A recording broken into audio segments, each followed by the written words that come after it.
નમસ્કાર વિદ્યાર્થી મિત્રો, હું છું કૌશલ ઠક્કર અને ટીઆર કૌશલ સરની ચેનલ પર આપનું સ્વાગત કરું છું.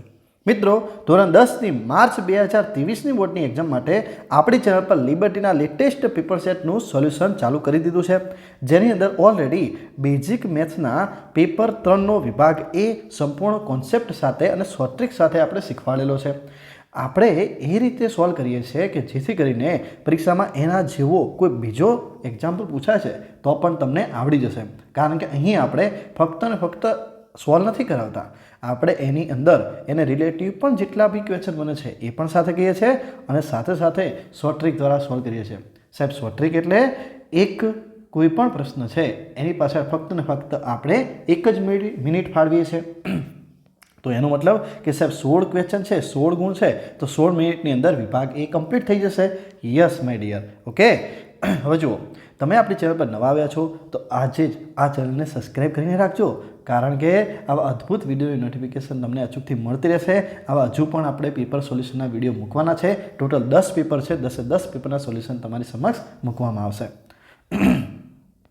તમે જોઈ શકો છો કે અવાજ થોડો ખરાબ છે, પણ આઈ હોપ કે તમે સમજી જશો હું તમને જે પણ સમજાવવા માગું છું. નીચેના વિધાનો ખરા છે કે ખોટા તે આપણે જણાવવાના છે. તો જુઓ બેટા, 20a² b અને 30ab² નો ગુસા 10a² b થાય છે એવું આ ભાઈ કહે છે. હવે થાય છે કે નથી થતું એ તો આપણને ખબર નથી. હવે જો બેટા, એક વસ્તુ યાદ રાખો, જ્યારે ગુસા કીધું હોય ને ત્યારે શું સમજવાનું કે બંનેમાં જે કોમન હોય ને એ આવે, બંનેમાં જે કોમન હોય ને એ આવે. બરાબર, આટલી વસ્તુ તમને ખબર હોવી જોઈએ. હું છે ને આંકડાકીય મૂલ્ય પછી જોઉં, તમે ધ્યાનથી જુઓ ને તો અહીંયા a નો વર્ગ છે અને અહીંયા a છે, એટલે બંનેમાં એક a તો કોમન છે. હા સાહેબ, એક a તો કોમન છે. અહીંયા b છે અને b નો વર્ગ છે, તો બંનેમાં એક b તો કોમન છે, તો અહીંયા એક b લખી દઈશ. એનો મતલબ કે સાહેબ a અને b એક જ વખત આવે છે અને અહીંયા આપણને a²b² આપેલું છે, તો આ વિધાન કેવું છે બેટા? ખોટું છે.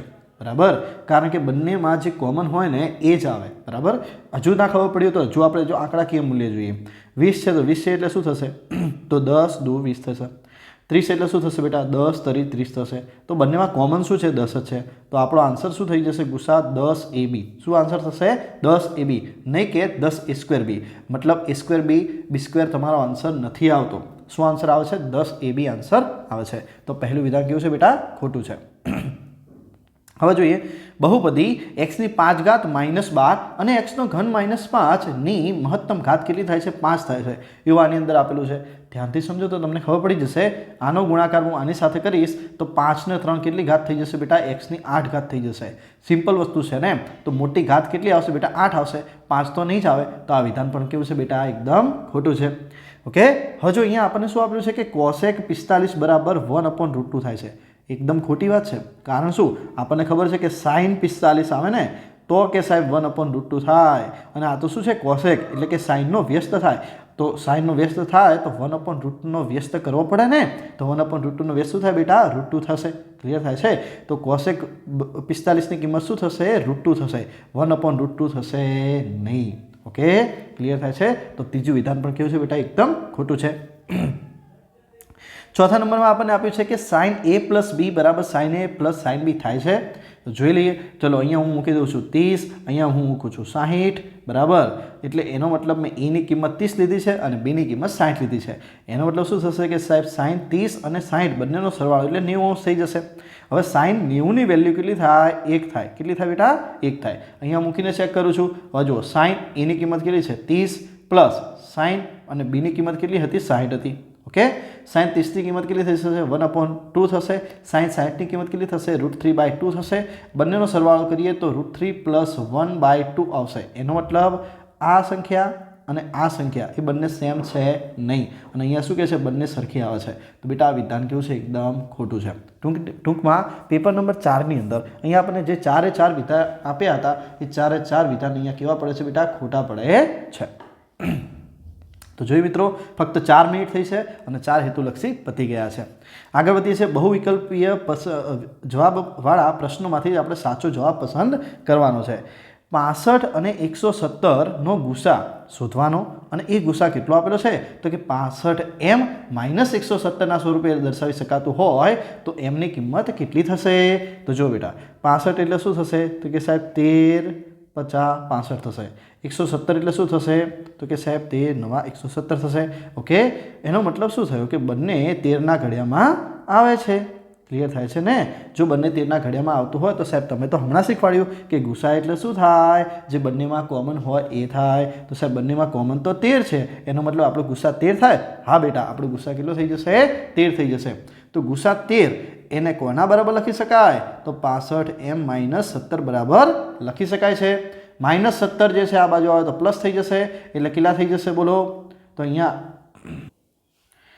સોરી અહીંયા 117 છે બરાબર હા બેટા હવે જો 13 - 117 આ બાજુ આવે તો પ્લસ 117 થઈ જશે અને 65m એમના એમ 117 અને 13 એટલે કેટલા થશે બેટા 130 થશે હવે આ 65 ગુણાકારમાંથી ક્યાં જતા રહેશે ભાગાકારમાં તો મને m ની વેલ્યુ મળી જશે તમને ખબર છે કે 65 ના ડબલ કેટલા થઈ જશે બેટા 130 તો આપણો આન્સર કેટલો થઈ જશે m બરાબર 2 કયો આન્સર આવશે b is the right answer ચલો આગળ વધીએ છીએ a1x + b1y + c1 = 0 અને a2x + b2y + c2 = 0 નો ઉકેલ ગણ અનંત ઉકેલ મળે ધ્યાનથી સમજજો અનંત ઉકેલ ક્યારે મળે કે જ્યારે a1/a2 બરાબર b1/b2 અને બરાબર c1/c2 થાય ત્યારે અને ત્યારે જ આપણને અનંત ઉકેલ પ્રાપ્ય થાય છે પરંતુ જો બીજો પ્રશ્ન પૂછ્યો હોય કે a1/a2 = b1/b2 તો છે but is not equal to c1/c2 તો આવા કિસ્સામાં આપણને ઉકેલ મળતો નથી એટલે આમાં આપણે ઉકેલ ન મળે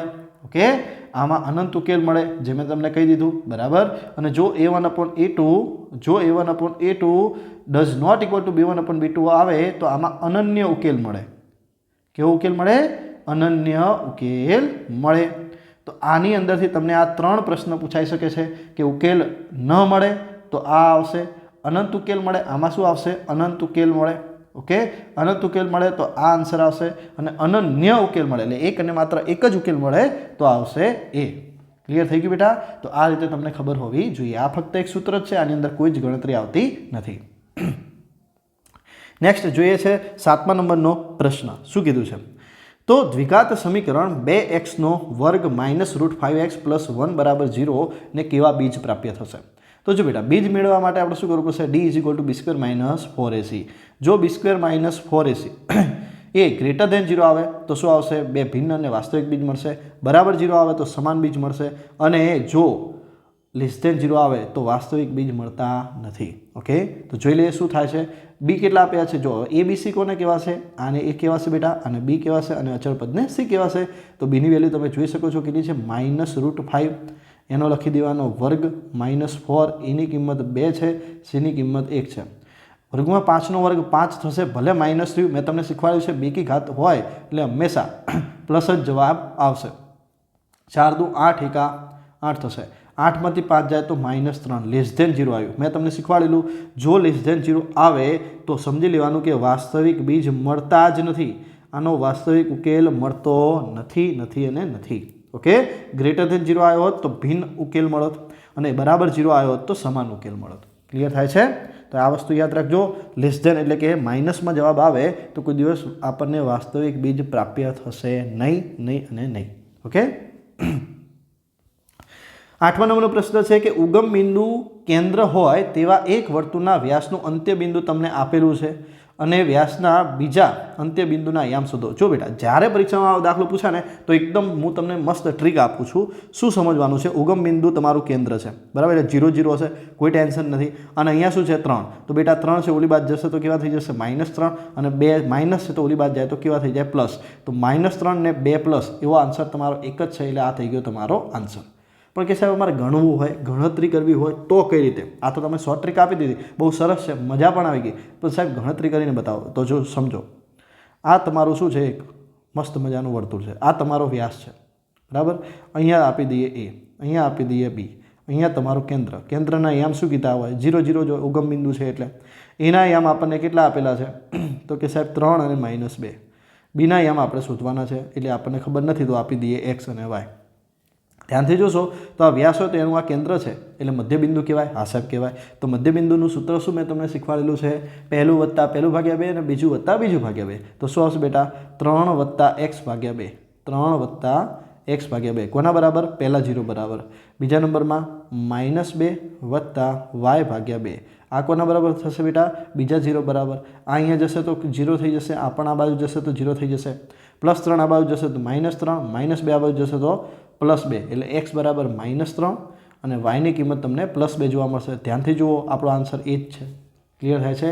તો આ રીતે તમે શોર્ટ ટ્રીક દ્વારા કરી શકો છો. ફરીથી કહું છું, આ બધી ગણતરી તમારે બિલકુલ પણ પરીક્ષામાં નથી કરવાની, ડાયરેક્ટ લખવાનું છે. ઉગમ બિંદુ આપેલું હોય, યાદ રાખજો, ઉગમ બિંદુ કેન્દ્ર હોય, એક અંત્ય બિંદુ આપી દીધું છે, બીજું અંત્ય બિંદુ લખવાનું છે. જે પ્લસ છે માઇનસ કરો, માઇનસ છે પ્લસ કરો. બોલો જય જલારામ. આગળ વધીએ.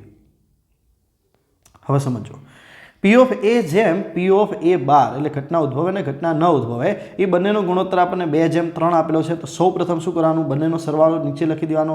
2 ને 3 કેટલા થઈ જશે? 5. માગ્યું શું છે? P of A bar. P of A બાર કયું છે? પહેલું છે કે બીજું છે? કે સાહેબ બીજા નંબરનું છે. તો બીજા નંબરમાં આમાં પહેલું અને આ બીજું. તો બીજા નંબરમાં શું આપેલું છે? 3. તો ઉપર લખી દેવાના 3. આ થઈ ગયો આપણો આન્સર.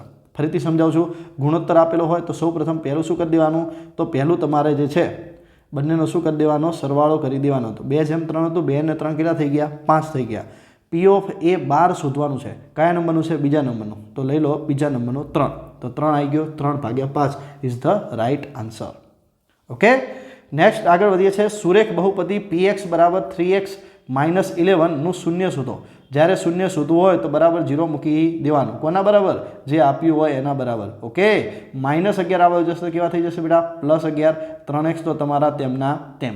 3 જે છે ગુણાકારમાંથી ક્યાં જતું રહેશે? ભાગાકારમાં. તો x બરાબર 11/3 ઇઝ ધ રાઇટ આન્સર. ક્યાં છે? આરવી. ક્લિયર થઈ ગયું બેટા? એકદમ સિમ્પલ છે. શૂન્ય શોધવું હોય તો એના બરાબર શૂન્ય મૂકી દો, માઇનસ છે તો પ્લસ લઈ જાઓ, ગુણાકારમાંથી ભાગાકારમાં લઈ જાઓ. તમારો આન્સર તમને મળી જશે. જો મધ્યસ્થ m આપેલો છે અને મધ્યક આપેલો છે, બહુલક શોધવાનું છે. બહુલક શોધવાનું સૂત્ર તમને આવડવું જોઈએ. શું સૂત્ર છે બેટા? z બરાબર 3m - 2x બાર. આ આપણું સૂત્ર છે. ક્લિયર થાય છે? હજુ બેટા 3m ના m, મધ્યસ્થ m કેટલા છે? 26 છે બરાબર. -2x બાર કેટલા આપ્યા છે? 36 આપ્યા છે. હજુ તો 6 3 18 આઠડો વધી પડી 1 3 2 6 ને 1 7 એટલે 78. 36 દુ કેટલા થઈ જાય? 72. 78 માંથી 72 જાય એટલે કેટલા વધે બેટા? 6 વધે. તો આપણો આન્સર શું થઈ જશે? 6. બહુલક મળી ગયું 6. ઓકે, 400 ઈંડાના જથ્થામાંથી એક ઈંડું ખરાબ મળવાની સંભાવના ઓલરેડી આપણને આપી દીધી છે. તો ખરાબ ઈંડા કેટલા હશે એ આપણને શોધવાનું કીધું છે. તો તમને ખબર છે સંભાવના એટલે શું થાય? ઉદ્ભવેલા પરિણામો ભાગ્યા કુલ પરિણામો. કુલ પરિણામો કેટલા આપ્યા છે? 400. ઉદ્ભવ્યા કેટલા? ખબર નથી. સંભાવના કેટલી આપી છે? લખી દઈએ 0.035 xm ના m, 400 m ના m. હવે 400 ભાગાકારમાંથી ક્યાં જતું રહેશે બેટા? ગુણાકારમાં જતું રહેશે. તો 0.035 ગુણ્યા કેટલા થઈ જશે? 400 બરાબર તમને મળી જશે x. બસ બેટા આનો ગુણાકાર કરો, એકદમ આરામથી તમારો જવાબ મળી જશે. કે સાહેબ અમે ગુણાકાર ડાયરેક્ટ કરવો હોય તો થઈ જશે. જુઓ, 2 0 કાઢી નાખો, 2 પોઈન્ટ કાઢી નાખો. યાદ રાખો, 1 પોઈન્ટ કાપવાનો બાકી છે. 35 ના ડબલ કેટલા થાય? 70 થશે. 35 ના ડબલ કેટલા થશે બેટા? 70 થશે બરાબર. પરંતુ 35 ના કેટલા કરવાના છે? 4 ગણા કરવાના છે બરાબર. તો 70 ના ડબલ કેટલા થશે? 140 થઈ જશે. ક્લિયર ને? તો 140 ને 1 પોઈન્ટ કાપવાનો એટલે તમારો જવાબ શું થઈ જશે બેટા? 14 થઈ જશે. કારણ કે 140 ની અંદર 1 પોઈન્ટ એટલે 1 0 કાપી નાખો તો 14 આપણો શું થઈ જશે બેટા? આન્સર થઈ જશે. ક્લિયર થાય છે? મજા આવે છે ને? તો અવશ્ય વિડીયોને લાઇક કરવાનું બેટા ભૂલતા નહીં. ઓકે, નેક્સ્ટ આગળ વધીએ છીએ. 4 સેન્ટીમીટર ત્રિજ્યાવાળા વર્તુળની જીવા એબીની લંબાઈ 4 સેન્ટીમીટર છે. વાહ, કેટલી મજા આવી ગઈ. જુઓ, ત્રિજ્યા કેટલી સાહેબ? 4 સેન્ટીમીટર. જીવા પણ કેટલી? 4 સેન્ટીમીટર. યાદ રાખજો, જ્યારે ત્રિજ્યા અને જીવા બંને સમાન હોય ત્યારે હંમેશા એ ખૂણો કેટલા અંશનો હોય? 60 અંશનો હોય. સાહેબ કેમ? એવી રીતે તમે કેવી રીતે કહી શકો બેટા? જ્યારે ત્રિજ્યા અને જીવા બંને સમાન હોય ને ત્યારે સમબાજુ ત્રિકોણ બને. અને સમબાજુ ત્રિકોણના ત્રણે ખૂણા જે છે એ 60 અંશના થાય. ક્લિયર? તો AOB જે કેન્દ્ર આગળનો ખૂણો છે કેટલા અંશનો થશે? 60 અંશનો ખૂણો થશે. ઓકે, આગળ વધીએ છીએ. બિંદુ Q માંથી તમે જુઓ છો દોરેલા સ્પર્શકની લંબાઈ આપણને 24 આપી છે અને કેન્દ્રથી તેનું અંતર 25 આપ્યું છે. આપણને એની ત્રિજ્યા શોધવાની કહી છે. શું શોધવાનું બેટા? ત્રિજ્યા શોધવાની. તો ધ્યાનથી જુઓ તો અહીંયા તમને શું દેખાય છે? કે સાહેબ અમને તો અહીંયા કાટખૂણો દેખાય છે. પાયથાગોરસનો નિયમ લાગુ પડશે. યસ બેટા. તો લખી દઈએ છીએ પાયથાગોરસ પ્રમાણે OQ નો વર્ગ બરાબર OP નો વર્ગ વત્તા PQ નો વર્ગ. હવે જુઓ, OQ કેટલા છે? 25. તો આવી જશે 25 નો વર્ગ બરાબર. OP આપણને આપ્યા નથી. PQ કેટલા છે? 24 નો વર્ગ. 25 નો વર્ગ 625 બરાબર OPનો વર્ગ અને 24નો વર્ગ થશે 576. 576 પ્લસ છે, આ બાજુ આવશે તો માઇનસ થશે. 625 માઇનસ 576, 625 માઇનસ 576 બરાબર આપણને શું મળી જશે? તો OPનો વર્ગ મળી જશે. હવે બેટા 625માંથી તમારે શું કરવાનું છે? 625માંથી 576 બાદ કરવાના. કેટલા વધે? 49 બરાબર OPનો વર્ગ. તો 49 કોનો વર્ગ છે સાહેબ? 7નો વર્ગ છે. તો OP બરાબર કેટલા થઈ જશે? 7. હવે OP શું હતું? આપણી ત્રિજ્યા. તો ત્રિજ્યા બરાબર શું થઈ જશે આપણી? 7 બરાબર. આ 7 આન્સર આવશે, યાદ રાખજો. ક્લિયર? ચલો, વર્તુળની ત્રિજ્યાનું માપ બમણું કરવામાં આવે તો એનું ક્ષેત્રફળ કેટલા ગણું થાય? એટલે ભાઈ ત્રિજ્યાનું માપ તમે બમણું કર્યું, હવે ક્ષેત્રફળ એટલે વર્ગ થાય. 2નો વર્ગ કેટલો થાય? 4. તો કેટલું ગણું થઈ જશે? 4 ગણું થઈ જશે. એકદમ સિમ્પલ. વર્તુળની ત્રિજ્યા બમણી કરો, ક્ષેત્રફળ કરો 4 ગણું. બોલો જય જલારામ. 16મો પ્રશ્ન. ભારતના કયા ગણિતશાસ્ત્રીએ પાયનું આશરે મૂલ્ય આપ્યું હતું? કયું? 3.14 બરાબર. તો કોણ હતું? તો એ મહાન ગણિતજ્ઞ હતા જેનું નામ હતું આર્યભટ્ટ. શું નામ હતું બેટા? આર્યભટ્ટ. તમે જોયું એક્ઝેક્ટ 16 મિનિટની અંદર આપણે 16 હેતુલક્ષી કમ્પ્લીટ કર્યા છે અને તમારા 16માંથી 16 માર્ક્સ આવી ગયા છે. તો આશા રાખું છું તમને વિડીયો ખૂબ જ ગમ્યો હશે. તો મિત્રો વિડીયોને લાઇક અવશ્ય કરજો, તમારા બધા મિત્રો સુધી શેર અવશ્ય કરજો, આપણી ચેનલને સબસ્ક્રાઇબ કરીને રાખજો. નવા વિડીયો ટૂંક સમયની અંદર આવશે. નવો વિડીયો આવે ત્યાં સુધી રાહ જોતા રહેજો. કરતે રહો કામ, લેકે પ્રભુ કા નામ. જય જય જલારામ.